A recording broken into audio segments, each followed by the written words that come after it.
এই রোববারে সকালে বাজার করে এনেছি, মটন নিয়েছি 20 নম্বর থেকে, বেশি না অল্প নিয়েছি, 700 মটন নিয়েছি। একদম রসগোল্লার মতন লাগছে। 20 নম্বর ছাড়া ভালো লাগে না খেতে অবশ্য। 20 নম্বরের মটন অল্প করে নেওয়া হয়েছে। আর এই আছে কাতলা মাছের ডিম 350 মতন।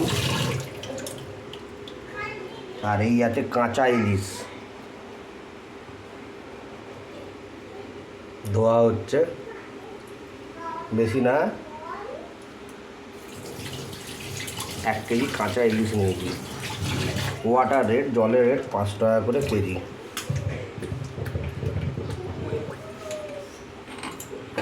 এই ইলিশটা খুব সুন্দর লাগবে, ছোট হলো হেভি টেস্টি, দারুণ লাগবে। ও পেটে ডিম আছে, ক্লাস। আর এই তো কথাই নেই, রোববারের বাজার মানে খাসি মটন।